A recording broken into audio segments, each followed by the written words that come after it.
There's not much to do when all I can is thinking about you.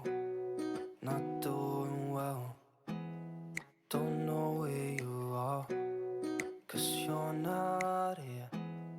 It's been way too long. Oke teman-teman, jadi aku akan menjelaskan mengenai persilangan monohibrid, lebih tepatnya persilangan monohibrid intermediate. Nah, kalian tahu gak sih persilangan monohibrid intermediate itu apa sih? Jadi, persilangan monohibrid intermediate adalah persilangan antara dua individu sejenis yang memperhatikan satu sifat beda dengan gen-gen intermediate. Sebelum kita mulai ke contoh soal, terlebih dahulu kita mempelajari istilah-istilah dalam penurunan sifat. Parental atau P, yaitu induk. Induk ini ada jantan dan betina yang mengadakan perkawinan atau persilangan. Nah, parental ini disebut juga orang tua atau tetua. Jadi parental ini yang paling tinggi kedudukannya. Dia sebagai induk ya. Nah, yang kedua ada filial atau disimbolkan F, yaitu individu hasil persilangan, disebut juga keturunan atau zuriat. Keturunan pertama diberi simbol F1, keturunan kedua diberi simbol F2, dan seterusnya. Jadi kalau tadi parental itu adalah induk, nah yang filial itu adalah keturunannya. Kemudian gen dominan, yaitu gen yang mampu menutupi sifat gen lain yang sealel. Gen resesif, yaitu gen yang ditutupi oleh sifat gen lain yang sealel. Jadi kalau kalian belum tahu, gen dominan sama gen resesif tuh, kalau gen dominan dia akan lebih sifatnya itu mendominasi dari gen yang berlawanan, sedangkan gen resesif dia akan lebih tertutupi oleh gen dominan. Jadi gen yang lebih lemah itu namanya gen resesif karena sifatnya sudah tertutupi oleh gen dominan. Kemudian gen intermediate atau kodominan, yaitu gen yang tidak saling mengalahkan atau mempunyai pengaruh yang sama kuat. Jadi gen intermediate itu artinya gennya itu sama-sama kuat. Nah, makanya kenapa aku akan membahas persilangan monohibrid intermediate, karena nanti pada akhirnya gennya akan menghasilkan warna yang sama-sama kuat.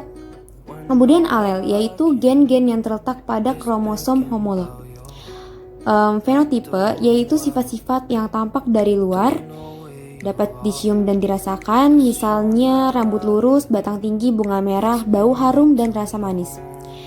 Fenotipe merupakan perpaduan antara faktor genotipe dan faktor lingkungan. Kemudian genotipe, yaitu sifat yang tidak tampak dari luar dan disimbolkan dengan huruf awal sifat-sifat yang diwakilinya.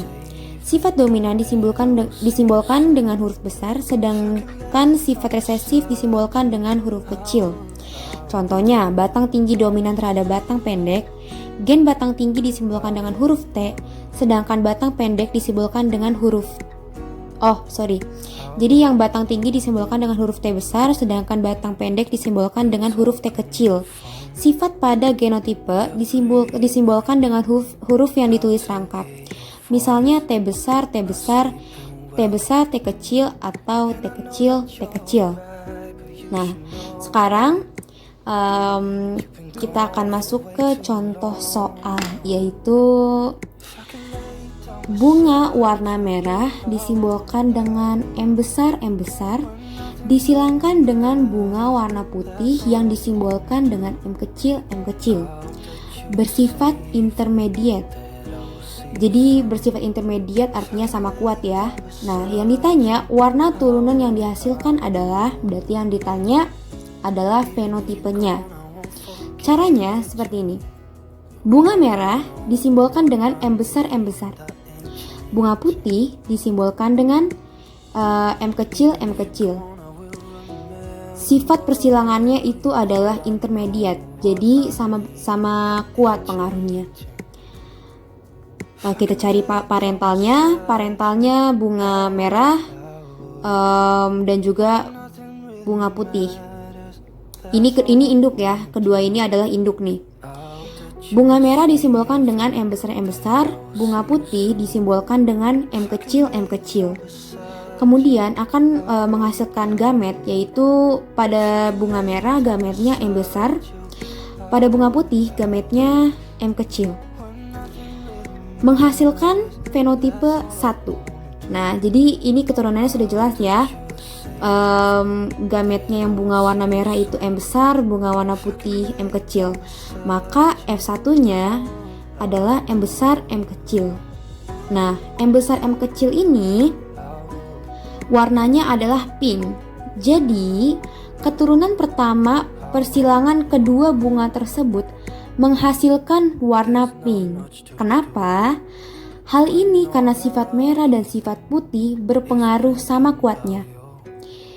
Jadi ya karena ini contoh soal persilangan monohibrid intermediate, seperti yang aku bilang tadi, pada akhirnya kedua sifat akan berpengaruh sama kuatnya. Sifat merah dan sifat putih adalah kedua sifat yang berpengaruh sama kuat, sehingga akan menghasilkan warna pink atau warna gabungan.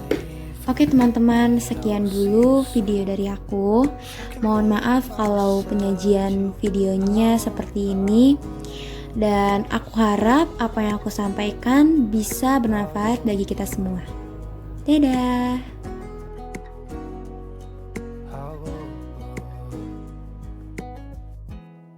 We talk on the phone.